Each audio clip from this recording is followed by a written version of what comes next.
What's up, everybody? Matt Gajewski here, talking college football DFS with the Awesemo team. Today, we are hitting the Week 11 main slate. Before we get started, make sure that thumbs up button, subscribe to the channel, and hit the notification bell so you know when this and all other content goes live across the platform. For the Week 11 slate, we're going to take you behind the glass, show you some of our player usage data.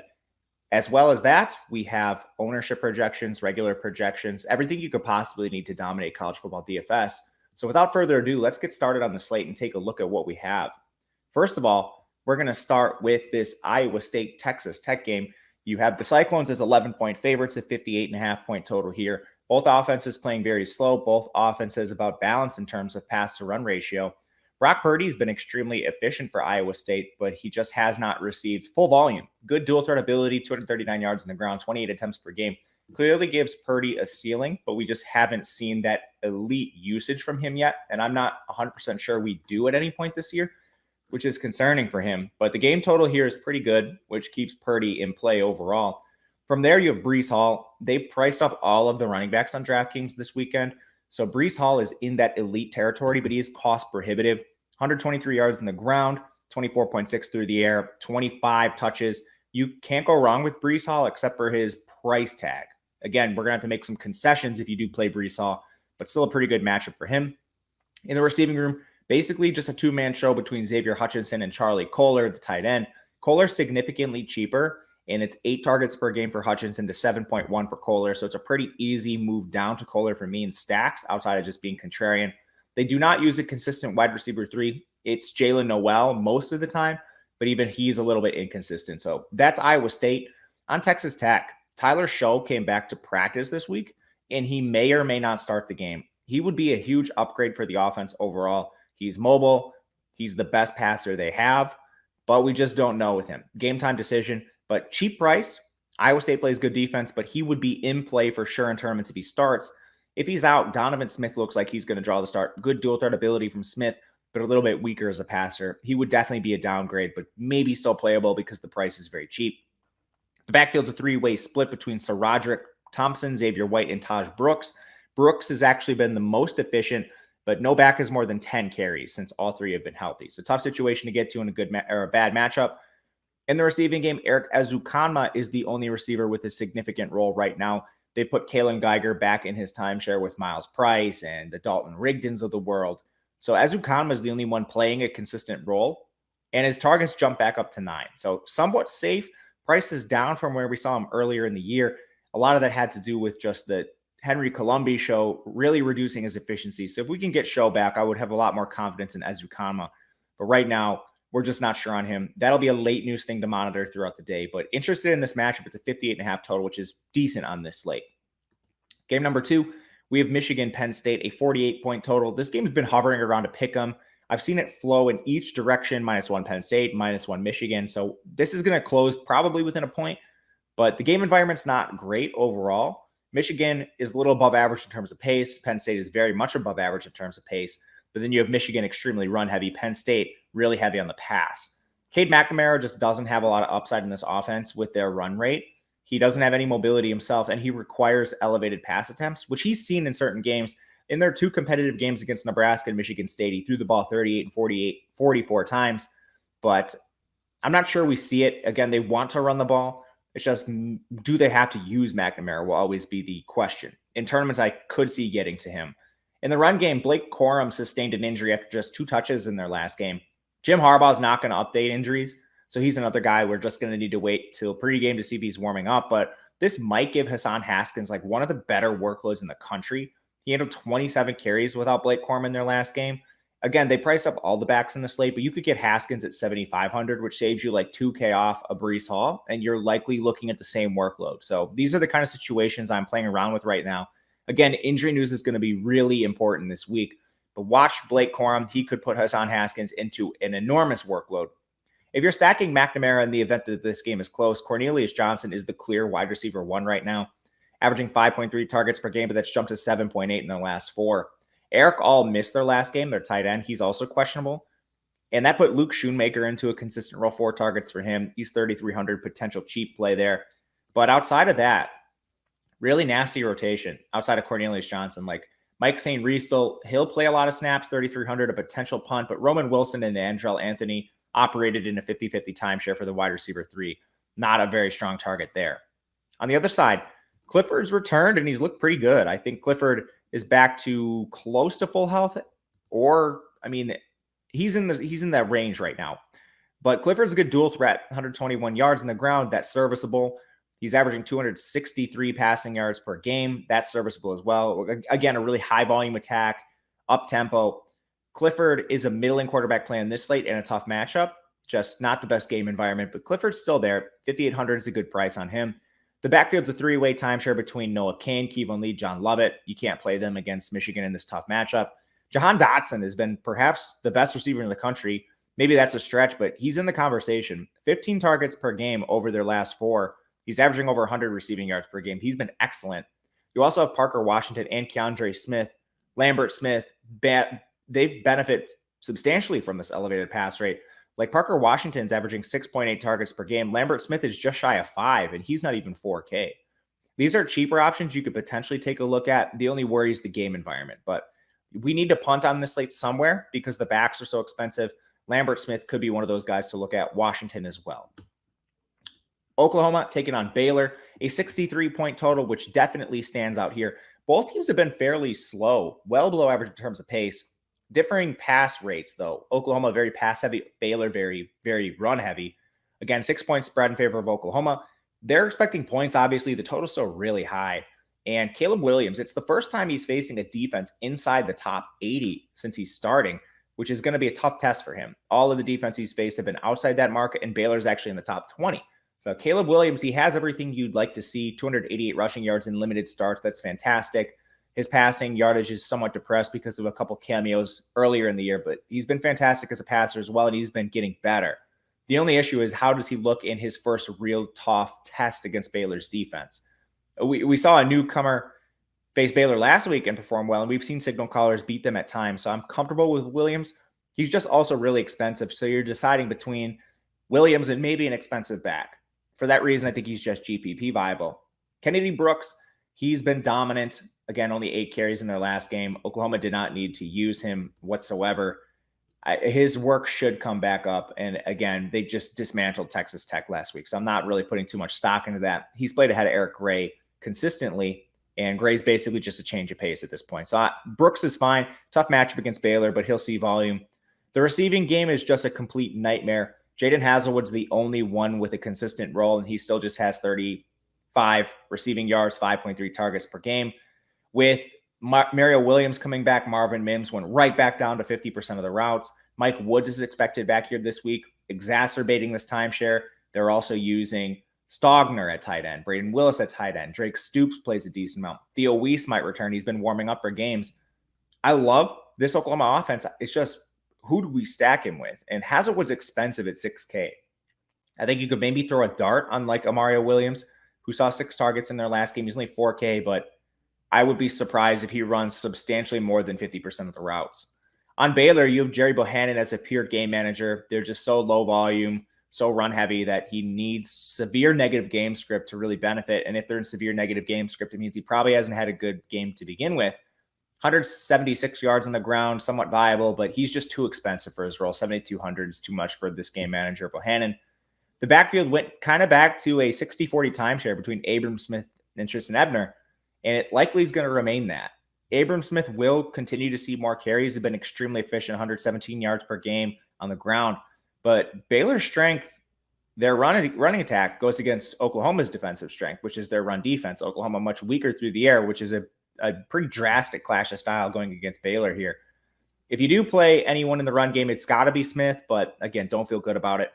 In the receiving game, again, similar to Bohannon, they need negative game script to get there.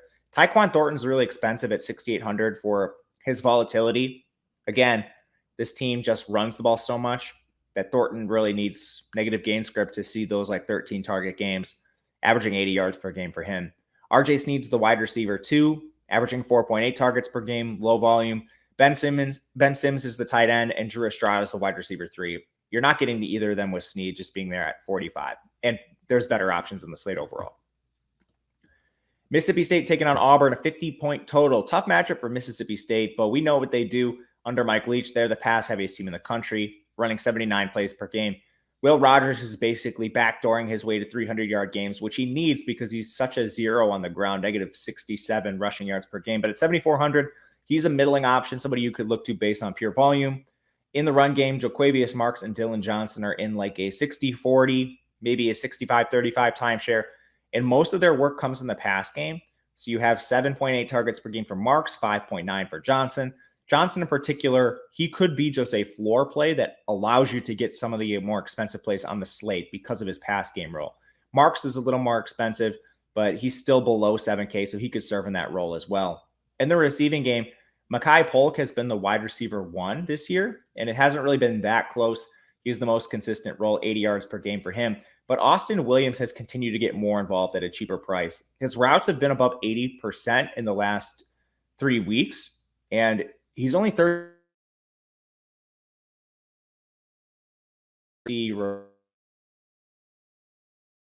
Both ran 63% of the routes. Malik Heath at 35. Jamar Calvin's been completely phased out. But Austin Williams is so cheap that I think you could just get to him. And the target volume is not great, 3.8 per game, 4.6 on the year. But again, we need these value plays, and he could be one in a pass-heavy offense. On Auburn, Bo Nix is taking some slight steps forward, 161 yards on the ground, still only 213 passing yards on 32 attempts. So he hasn't been efficient. Mississippi State plays pretty decent defense. And Auburn, if they can, they'd like to run. They're passing about 53% of the time, some of that negative game script. But Nix, a middling play for that reason. He's also really hard to stack because Shedrick Jackson, Kobe Hudson, Demetrius Robertson all see the exact same target shares, basically. Only 3 targets separate that group. They're all between 312 and 383 receiving yards. And even John Samuel Schenker pops up for 36 targets himself and plays on all the snaps, basically. Those are their 4 skill position players in the receiving corps. None of them stand out, so I'd rather go cheaper and just play a Jackson rather than take a stand on the expensive ones. Tank Bigsby, he worked well ahead of Jarquez Hunter in their last game, which is tough to see because Hunter's been so efficient, but Bigsby has as well. Bigsby's a good pass catcher. He's averaging 17.8 touches per game, and he's cheap. So this could be a spot where we just play Bigsby out of necessity based on price. We like to see the role moving back towards him. Sean Shivers is their pass game back, so Bigsby's never going to have a target ceiling just because he doesn't play in those up-tempo third down situations. They'll give those snaps to Shivers. It can be a 3-way timeshare at worst, but that recent usage suggests Bigsby's working ahead of Hunter at this point. Northwestern taking on Wisconsin, perhaps the worst game environment on the slate. It's a toss-up between this and the Minnesota game, which we'll get to. But 41 total, Wisconsin's a 24-point favorite. 8.5-point implied team total for Northwestern. That means you cross off this team in a really difficult matchup. They're using Marty at quarterback. He's their most mobile, but not much upside here. The run game, Evan Hall is working clearly ahead of Andrew Clare, but again, not much upside as 24-point underdogs. Really tough matchup. He's not at a good price either. Like, I would rather just play Bigsby. Receiving game, Stefan Robinson's the 1, Malik Washington's the 2, and some combination of J.J. Jefferson, the tight ends, they're the wide receiver 3, mixing in ancillary targets here. Not options against Wisconsin.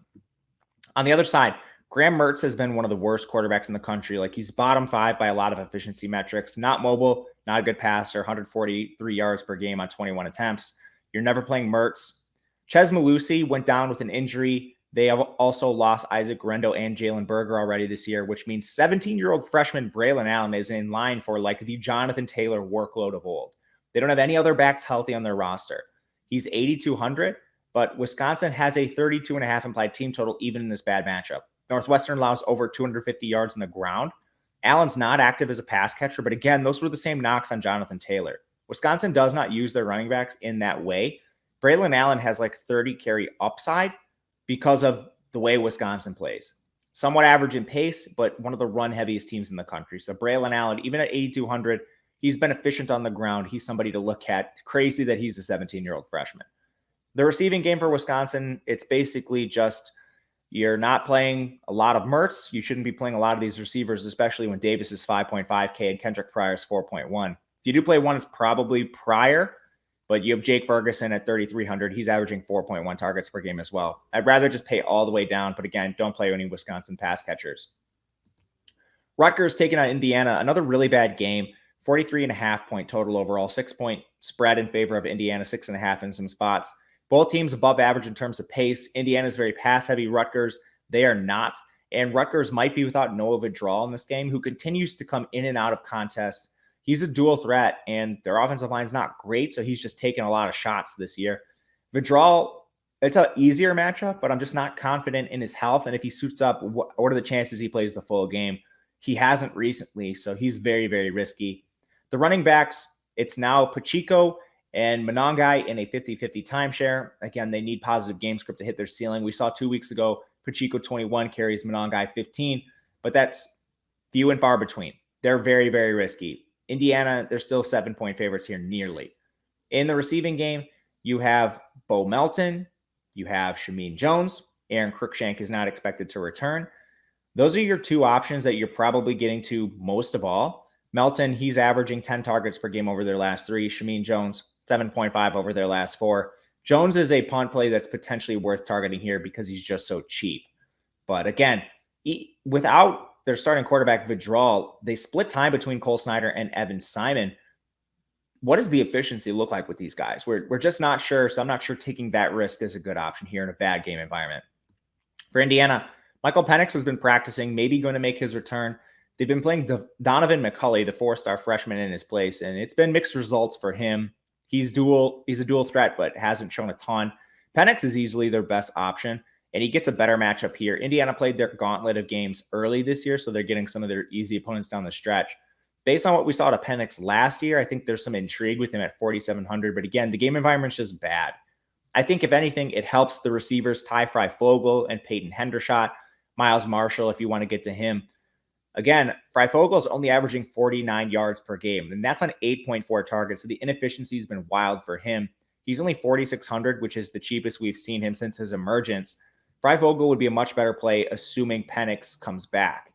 In the receiving game, Stephen Carr's banged up and he has a sprained ankle.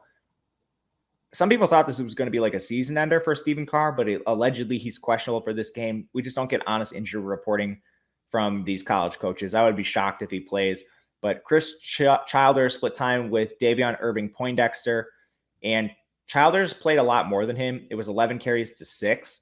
So in a matchup where Rutgers allows over 160 rushing yards per game and we have cheaper backs, this might be a spot where you could take some shots in GPP, save some salary, and play some studs. West Virginia, Kansas State, a 6-point spread in favor of Kansas State, 47 total overall. Another low one. Both teams extremely slow, more so on the Kansas side. West Virginia is very pass heavy, but Kansas State, they're more the opposite. They like to run the ball. They haven't been as much this year, but still above average in terms of run rate. The quarterbacks for West Virginia, Garrett Green is siphoning some snaps from Jarrett Deggy just as like a spark in the run game, a dual threat signal caller, Gajewski type plays, because Deggy is negative 100 cumulative rushing yards this year. That does hurt Deggy's ceiling. Like, he's entirely reliant on the 300-yard bonus to get those ceiling performances.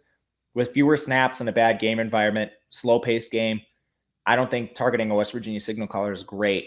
In the receiving game, Isaiah Asdale's out, which solidified snaps for the 4 receivers. And Michael Lawlin's been out too, the tight end. So they haven't been able to use him. That's put Winston Wright, Bryce Ford Wheaton, Sam James, and Sean Ryan as basically 4 wide nearly all the time. Wright is the target leader, 6.7 per game. Ford Wheaton's right behind him at 5.6. And then Sam James and Sean Ryan, their target volume's a little lower because they've been rotating this year. But they're below 4K. They both are going to see a spike in targets without Esdale, maybe options in GPPs. In the run game, Letty Brown's coming off his worst performance of the year. They just got steamrolled by, I believe it was Oklahoma State. Don't have it directly in front of me, but a tough run defense there, if I am correct. Letty Brown on the year is averaging 20.5 touches per game. He's been inefficient behind this bad offensive line, 74 rush yards per game, but he's got a good pass catching ceiling, 3.5 targets per game, another 18 yards there. He's a contrarian option that you could target based on volume. And maybe we need these kind of backs. Letty Brown's certainly not expensive. On the other side, Kansas State's been passing a little more, and Skylar Thompson's just been running a lot less. He's a game manager now, and we could always fall back on his legs to provide that floor, but he doesn't have that anymore, averaging just 222.5 passing yards per game for Thompson. He's a middling play at best. In the run game, Deuce Vaughn is literally the do-it-all back of the slate.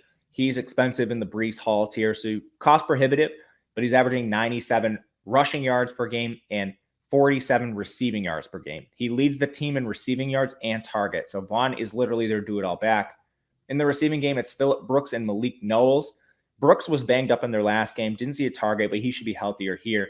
These guys are just really low volume. They're not averaging even 42 receiving yards or 5 targets per game, so tough to get to either of them. It's basically pay up for Vaughn or pass, and even that's getting much harder with the price.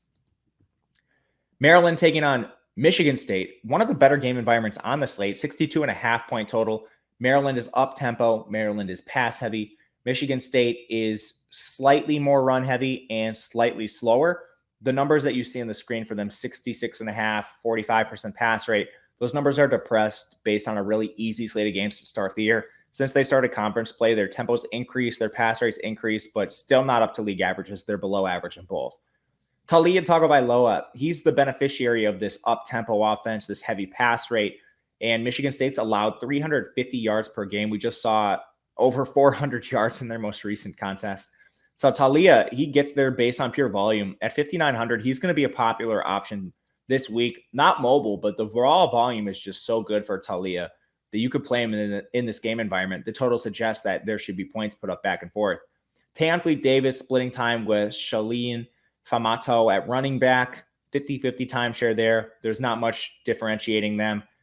They're GPP options. In the receiving game, Rakeem Jarrett has done a horrific job replacing Demas and Jayshon Jones as the wide receiver 1. Still leads the team in targets and receiving yards, but he's like slowly losing opportunities here. Just 6 targets in the last game. He was 3rd on the team in targets. So Jarrett, his price is continuing to come down. He's a former 5-star, so he's on the field a lot, but he's just played really bad. GPP play at best. Chego Okonkwo saw 15 targets in their last game, despite barely eclipsing 50% of the routes. He's still cheap, and I mean, his 15 targets were nearly half of his total targets in the year. He only has 40, so big outlier performance for Okonkwo, but maybe you could get there. Otherwise, Marcus Fleming and Carlos Carrier are the wide receiver 2 and 3. Fleming, he out-targeted Carrier after Carrier had the massive game 2 weeks ago. Fleming's playing more. So if I'm playing one of the two, it would be Fleming at 4K. You save $700 by not playing Carrier. He's more expensive than Jarrett, which is too expensive for him. Chego Okonkwo, I mean, you could get to him too, but probably going to play one of these Maryland pass catchers in stacks because the game environment's so good and they're so cheap. Really cheap stack. On the other side, Peyton Thorne is viable too. Again, Michigan State will pass more in competitive spots. They're 13.5-point favorites here, so it remains to be seen whether they do or not, but Maryland's defense has been bad against the pass and the run. Thorne is somewhat mobile, 240 yards per game on limited attempts. In ceiling performances, he's been fine. You could definitely get to him in stacks. Jalen Naylor, where rumor has it that he broke his hand and he didn't play in their last game, was in a cast. Michigan State will not update injuries, so we won't know definitively before the game, but it looks like he should be out again. That put Jaden Reed into a pure alpha receiver role. He now has 11 and 10 targets in games where Naylor's missed time or just been out. 80 yards per game for Reed. He's a fantastic play. The wide receiver 2 was Monterey Foster. Foster just worked right ahead of Trey Mosley. He essentially filled in for the Jalen Naylor role, 1-for-1. Now he's had 3 targets and 4 targets in back-to-back weeks. He's 3,700, another potential punt play. And then Mosley's still there. He's playing his normal role. He hasn't really seen an increase without Naylor. That's actually gone like directly to Foster, but he's still on the field a lot. Connor Hayward's the tight end. He's not labeled correctly on DraftKings. He's running back there, but he's actually the tight end. Kenneth Walker is a fantastic play at 8,900. A lot just lines up for him. Touches, he's averaging 23 per game, nearly 150 rushing yards. He's now seen 3 targets in back-to-back weeks, which is important for him. And you have the matchup. They're allowing over 160 yards in the ground. Maryland, that is. So Walker, he's another play that you could get to in the expensive range. Couple games left. We have UCF taking on SMU, 7.5-point spread, 59.5-point total, which is down from the usual spreads we see in SMU games.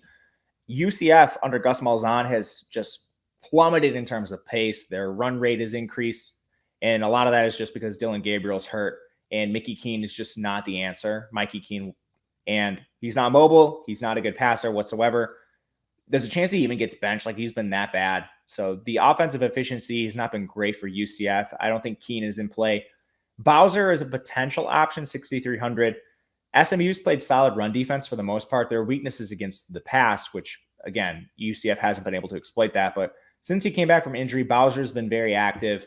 He has 19 touches per game, a lot of that front-loaded, so he'd be a risky GPP play, still splitting time with Johnny Richardson. And then in the receiving game, Jalen Robinson's finally been practicing. Allegedly, he practiced in full and could return here. $5,900 for him is a really cheap price. Ryan O'Keefe has been the wide receiver one in his place. 13 targets in the last game, averaging 9.5 over the last 4. O'Keefe is just a little expensive on this slate. And then Brandon Johnson's been the wide receiver 3. Wouldn't expect that to change. Not very targeted in that role anyway. Robinson would be a big addition, and he would be the best receiving play out of the group. On the SMU side, their coaching staff has been vocal about getting Preston Stone more opportunities to close out the year, even though Mordecai has played phenomenally. Mordecai, 158 rushing yards, very mobile. He is averaging 320.5 per game passing. But Preston Stone is one of the best recruits this program's ever had, and he's going to transfer if they don't play him. So they're very worried about that, I would guess. The timeshare has me worried. Mordecai's at a phenomenal price. If we knew he was going to get the full workload, Mordecai would be like a cash game consideration, but Preston Stone allegedly is going to play in this game, making Mordecai just a GPP option. Ulysses Bentley didn't play despite warming up, kind of what we expected. Just SMU didn't have any efficiency on the ground. So 12 carries for Siggers was a disappointment. He's still middling in terms of price. We have no idea what Bentley's going to give us. At worst, this is a 50-50 timeshare between Siggers and Bentley. At best, Siggers is going to handle most of the work, with Tyler Levine being a change of pace.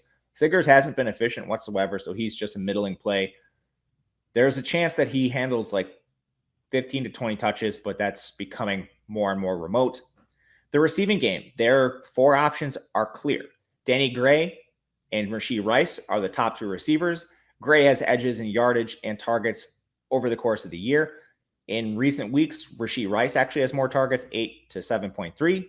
Grant Calcaterra is their excellent receiving tight end. He's averaging 6.5 targets per game over the last 4, and he's actually cheaper than Reggie Roberson, who's averaging 5.3. Roberson just dealing with a lot of inefficiency after 2 season-ending injuries back-to-back.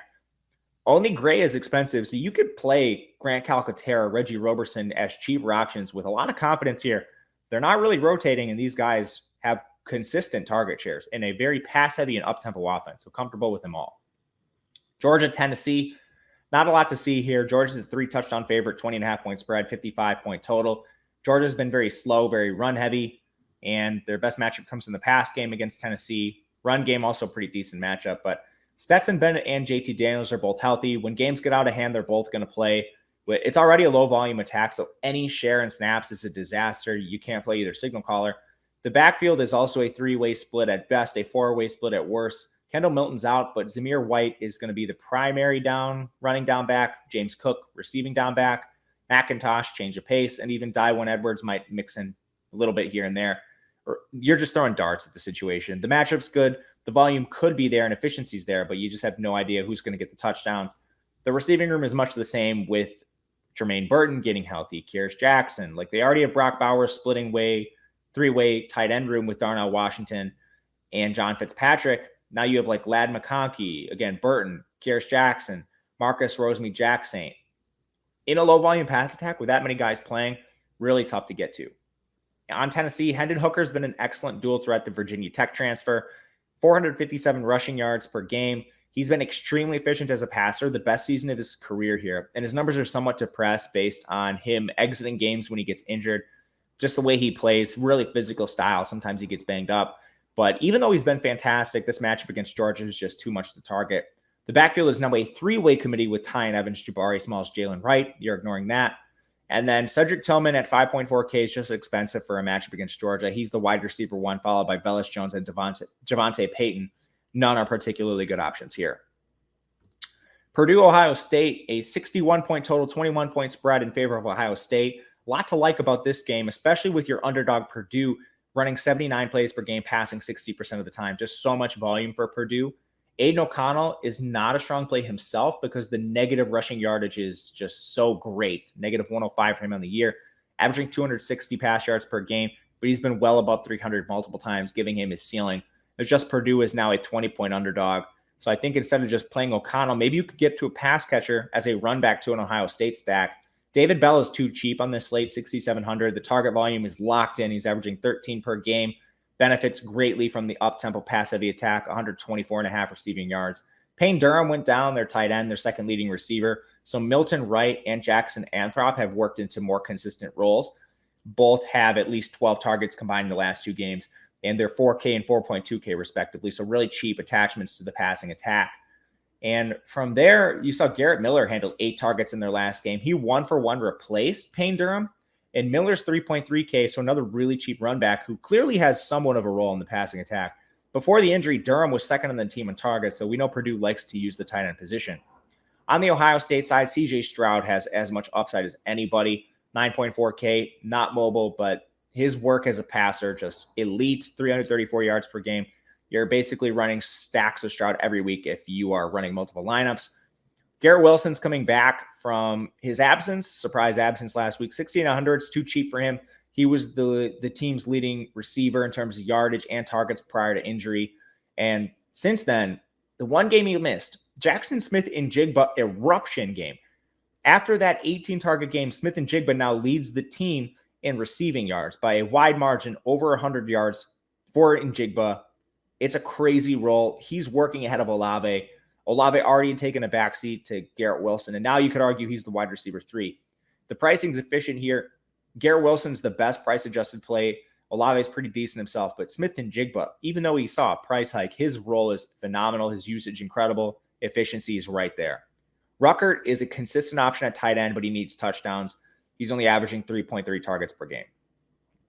In the running back field, Trevion Henderson's also been fantastic. Last week, the efficiency was stymied, but he still saw that amazing workload that we've grown accustomed to in recent weeks. Still over 100 yards per game on the ground. Good pass catching upside. He saw 6 targets in their last game, which is great for him. They're not using Teague. They're not using Williams. It's Henderson. He's expensive, but he's still a good play. 2 games left, Minnesota, Iowa. The worst game on the slate, a 37-point total, so we'll keep this short and sweet. 6.5-point spread in favor of Iowa. Minnesota, the underdog, implied for 15 points. Tanner Morgan is in the Graham Mertz, Spencer Petras vein. You don't want to play Morgan, just a really run-heavy offense, a really slow offense. He's not mobile. He is efficient, but he just doesn't have the volume to get you a ceiling score. They've lost 3 starting running backs at this point in Ibrahim Potts and Williams. Now they're moving forward with Kai Thomas, who's worked ahead of the 4-star freshman Marquise Irving. 21, 21, and 16 carries in 3 straight games. Saw a good pass game involvement last week with 5 targets.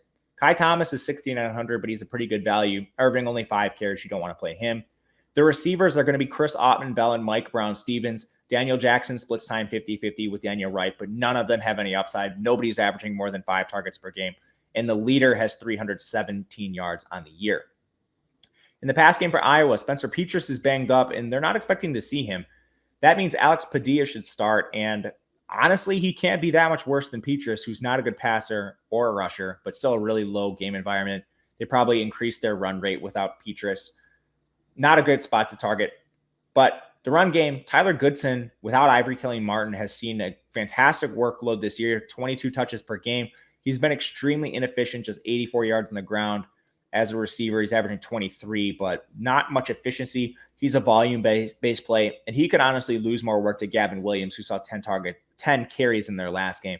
More efficient from him, but overall, just volume-based GPP plays. In the receiving room, Sam Laporta's their leading receiver. He's their tight end. His role has dropped recently from 5.8 targets per game on the year to 4.8. That has coincided with the emergence of Keegan Jones, who now has 15 targets combined in the last 2 games. Jones is 3,900. I think if you play anyone on Iowa in the receiving game, it's him. Last game, and a good one. Miami taking on Florida State, 61-point total, 2.5-point spread in favor of the Hurricanes. Game I already bet.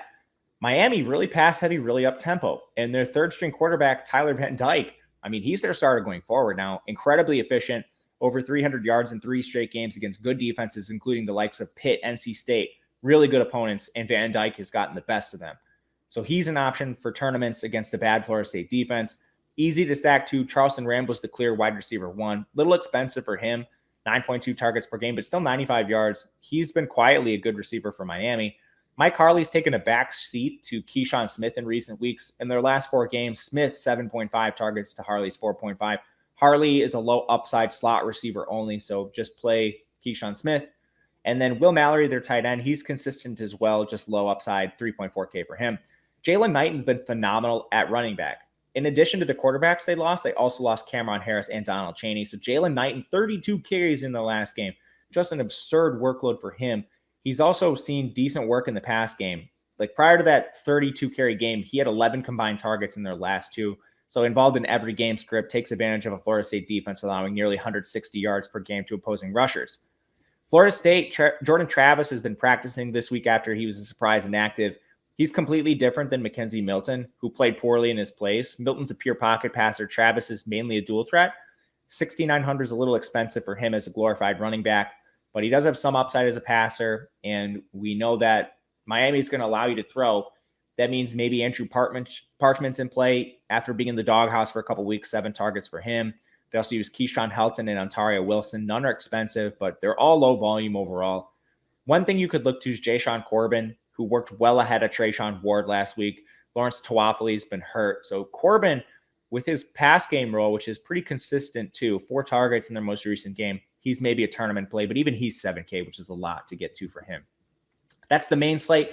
There's also FanDuel on this sheet if you would like to get into it. We're not going to do so today, but we have live before lock on Saturday, tomorrow at 11 a.m. Eastern time. If you have any questions, we can cover FanDuel some more there too.